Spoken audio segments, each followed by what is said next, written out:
सत्यवक्ता रंजन सभा कुशल दीन हित काज, बेपरवाह दिल का बड़ा वो सच्चा कविराज। सत्यवक्ता रंजन सभा कुशल दीन हित काज। कवि की पहचान क्या है, कवि कैसा होना चाहिए?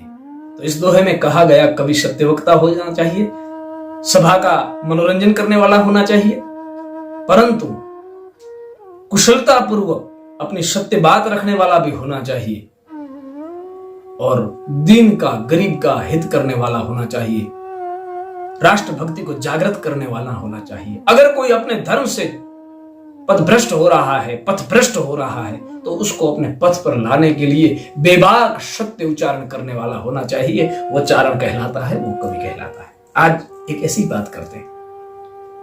चित्तौड़ की टेक जग प्रसिद्ध है। चित्तौड़ के राणा कभी दिल्ली के दरबार में झुका नहीं करते थे और ये संघर्ष का समय भारतवर्ष का था, जिस वक्त पूरा भारतवर्ष एक चित्तौड़ से आस लगाए बैठा था और चित्तौड़ के ऊपर महाराणा राजसिंह का साम्राज्य चल रहा था, जो एक वीर योद्धा होने के साथ एक श्रेष्ठ कवि भी थे, गुणग्राही भी थे, गुणवान भी थे। और दिल्ली के तख्त पर मुगल शहंशाह औरंगजेब जब शासन कर रहा था, उस वक्त की बात है। पीढ़ियों से यह संघर्ष चला आ रहा था। तारी है टेक एक ईश बिना निम्नोना जिम्नोना मिष्ट भोज ज्योनो जबन उखेरोना। अरे होती मुगलानी क्षत्रिय पुत्रिन को मिटाओना, तोलो जंगल फिरू शेर केस को उतारो नान सहो परिताप, के नाम है प्रताप मेरो रहो नहीं शांत जो लग दिल्ली गढ़जारो ना। ये प्रतिज्ञा करके चित्तौड़ का सिसोदिया वंश महाराज एकलिंग जी की शपथ लेकर मुगल सल्तनत के सामने एक हाथ से जूझ रहा था। महाराणा उदय सिंह, महाराणा प्रताप सिंह, महाराणा अमर सिंह, महाराणा जगत सिंह और महाराणा राज सिंह तक यह संघर्ष अविरत रूप से चल रहा था। और इस वक्त महाराणा राज सिंह शासन कर रहे थे। उस वक्त यह संघर्ष औरंगजेब के सामने चलते चलते कूटनीतिज्ञों ने बीच का कोई रास्ता निकाला और औरंगजेब का संदेश राज सिंह के पास आया और मसलत चली और उसके बाद ऐसा तय किया गया कि चित्तौड़ और दिल्ली दोनों के बीच में कोई समाधान होगा, कुछ वार्तालाप होगा और वो वार्तालाप करने के लिए चित्तौड़ का महाराणा दिल्ली जाएंगे। पूरे भारतवर्ष में ये बात फैली और भारतवर्ष में जब ये बात निकली कि चित्तौड़ के महाराणा दिल्ली के दरबार में हाजिर होंगे, उस वक्त भारत की आन बान और शान डगमगाने लगी। समस्त मारवाड़ मेवाड़ हिलकर रह गए कि आज हमारी शान चित्तौड़ के ऊपर टिकी हो और चित्तौड़ का महाराणा अगर दिल्ली के दरबार में आ जाएगा तो भारतवर्ष की क्षत्रियों की आन बान और शान आज कहीं न कहीं थोड़ी लज्जित हो जाएगी। लेकिन चित्तौड़ के महाराणा को कौन रोक सकेगा? जब महाराणा राज सिंह जी ने निर्णय ले ही लिया है तो उसे रोकने वाला कौन हो सकता है? महाराणा राज सिंह का रसाला चित्तौड़ से दिल्ली की ओर चला है। पूरे भारतवर्ष में ये बात चल रही है, महाराणा दिल्ली जा रहे हैं, महाराणा दिल्ली जा रहे हैं, महाराणा दिल्ली जा रहे हैं। और महाराणा का रसाला दिन ब दिन दिल्ली के समीप आता जाता है। मेवाड़ की धरती के ऊपर से महाराणा की सवारी पसार हो रही है और उस वक्त सत्यवक्ता रंजन सभा जिसकी हमने अभी बात कही, ऐसा एक चारण जो कि पशुपालक था, जो कोई राज दरबारी कवि नहीं था कि जिसके ऊपर यह दायित्व हो कि वो राजाओं को सत्य सुनाने के लिए जाए, लेकिन वो चारण था। इसलिए उसका चारण का धर्म था कि अगर क्षत्रिय कहीं भी पथभ्रष्ट हो रहा है, शासक कहीं भी पथभ्रष्ट हो रहा है, शासक कहीं भी संशय में है, तो वो अपना चारण धर्म निभाते हुए उसे सत्य सुनाने जाए, उसके स्वाभिमान को जागृत करे, भारत की छात्र धर्म की, हिंदुत्व की, सनातन की आन बान और शान को बरकरार रखे। और उस वक्त वो चारण जहां से महाराणा का रसाला पसार होने वाला था, जहां से महाराज की सवारी पसार होने वाली थी, वहां पर जाकर जीलियावास चारणवास गांव का एक चारण, जीलिया चारणवास का, कमाजी उनका नाम, जो अपने देह से तो पंगु थे लेकिन भगवती की असीम कृपा होने से उनके ऊपर स्वयं स्फुरित ज्ञान था। महाराज का रास्ता रोक कर चारण बैठ गया है। महाराज की सवारी आई, किसी ने पूछा कि कोई आदमी बैठा है जो मार्ग नहीं छोड़ रहा। पूछने पर पता चला कि वो चारण है। महाराणा राज सिंह तो चारणों का बहुत आदर करते थे और उस वक्त महाराणा राज सिंह ने कहा कि कविराज को कहिए देवी पुत्र को बताइए, बारट जी को बोलिए कि आप हमारा रास्ता छोड़ दें। चारण ने कहा, मुझे और कोई आशा नहीं है, मैं सिर्फ महाराज से भेंट करना चाहता हूं। इस आग्रह पर महाराजा राजसी स्वयं चारण से मिले।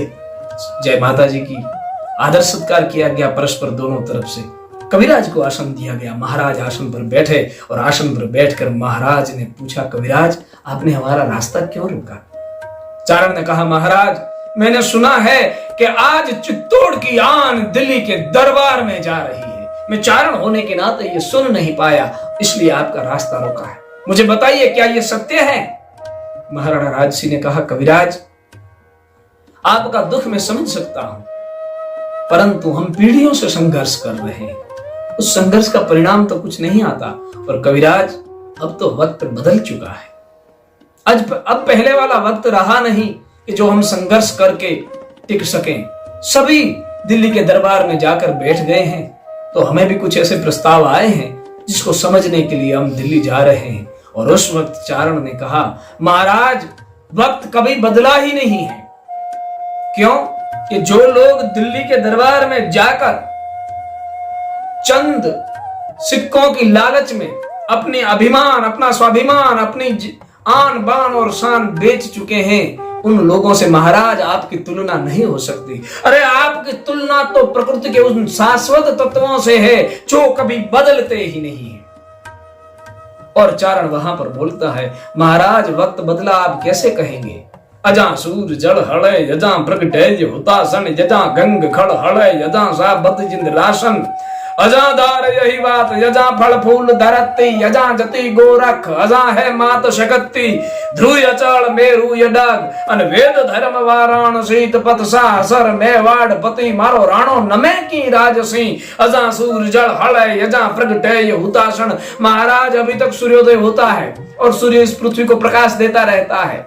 अभी तक अग्नि प्रकट करने से अग्नि प्रकट होती है। अजा सूर्य जल हलय यजा प्रगटे हुतासन, और अभी तक भगवती भागीरथी का प्रवाह बह रहा है। अजा गंग खड़ हलय अजा सा बद इंद्रासन, अजा धरा ही बात, अभी तक धरती शेषनाग की शीश पर टिकी हुई है। अजा फल फूल धरती, अभी तक धरती में बोया हुआ अनाज उगता है, वो फल देता है, वो फूल देता है।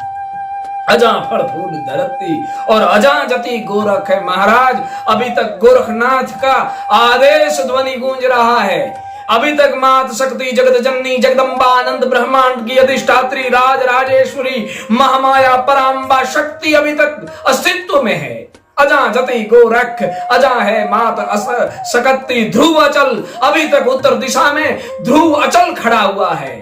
ध्रुव अचल और मेरु अनग सुमेरु पर्वत अभी तक आपने अपने स्थान से चलित नहीं हुआ है। वेद धर्म वाराणसी, महाराज अभी तक वेद हैं, अभी तक धर्म है और अभी तक काशी में महादेव सबको मोक्ष दे रहे हैं। ये सब जो अचल है, अगर सूर्य उदय होता है, अगर अग्नि प्रज्वलित हो रहा है, अगर गंगा बह रही है, अगर धरती अनाज दे रही है, अगर गोरखनाथ का आदेश गूंज रहा है, अगर काशी में धर्म है, ध्रुव अचल है, सुमेरु अपने स्थान पर है, तो चित्तौड़ का महाराणा दिल्ली के दरबार में झुक नहीं सकता।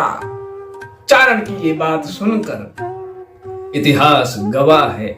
चारण ने कहा, महाराज आपकी तुलना तो इन तत्वों से होती है जब तक सूर्य न बदले, जब तक गंगा का प्रवाह न पलटे, जब तक पृथ्वी अपने गुणों पर है और जितने भी तत्व कहे वो सब अपने गुणों पर है। महाराज आप तो चित्तौड़ के महाराणा है, तब तक आप बदल नहीं सकते, तब तक आप झुक नहीं सकते, तब तक आप अपने स्वाभिमान के साथ कोई समझौता नहीं कर सकते। ये मैं चारण होने के नाते, आप एक क्षत्रिय हो इसलिए आपको कह रहा हूं कि समय नहीं बदला है। आप अपने स्वाभिमान को जागृत करें, आप अपनी शक्ति को जागृत करें, आप अपने क्षात्रत्व को जागृत करें और अपने पूर्वजों की टेक को, अपने पूर्वजों की प्रतिज्ञा को बनाए रखें। और इतिहास गवाह है कि चारण की ये बात सुनने के बाद वहीं से ही महाराणा राजसी चित्तौड़ की ओर लौट गए थे और आजीवन दिल्ली के सामने बिना झुके संघर्ष करते रहे थे।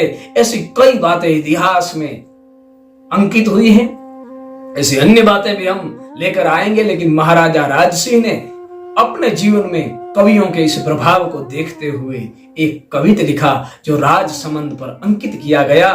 वो कविता इस प्रसंग की शायद फलश्रुति होगा। कहां राम कहां लखन रहियो नाम रामायण, कहां कृष्ण बलदेव प्रकट भागवत पुरायण, वाल्मीकि सुख व्यास कथा कविता न करंता, कवण रूप सेवता ध्यान उन कवण धरंता। राम कहां है, लक्ष्मण कहां है, कृष्ण और बलदेव कहां है, लेकिन इन सभी पात्रों को हम महाभारत के, भागवत के, रामायण के, वेदव्यास के, वाल्मीकि के, तुलसी के, नरहर के माध्यम से अपने बीच आज भी पाते हैं। तो राजसी जी महाराज कहते हैं, जग नाम अमर चाहो जिके तो सुनो सजीवन अक्षरा। अगर किसी को अमर होना है तो सजीवन अक्षर सुने। मैं उनको एक सजीवन मंत्र देता हूं कि जगत में अगर अमर होना चाहते हैं, जग नाम अमर चाहो जिके तो सुनो सजीवन अक्षरा। राजसी कहे जग राणरो के पूजो पाव कवेशरा। कवियों की चरण वंदना करें, कवियों को प्रसन्न करें, कवियों का अनुसरण करें, कवियों के आदेश का पालन करें। आप अपने स्वाभिमान पर, आप अपने गौरव पर सदैव उम्दा से उम्दा कार्य कर पाएंगे। जयनाद के माध्यम से आपको पुनः ऐसी बातों के साथ मैं कवि जय जयस्तान झिबा मिलता रहूंगा। जय माता जी।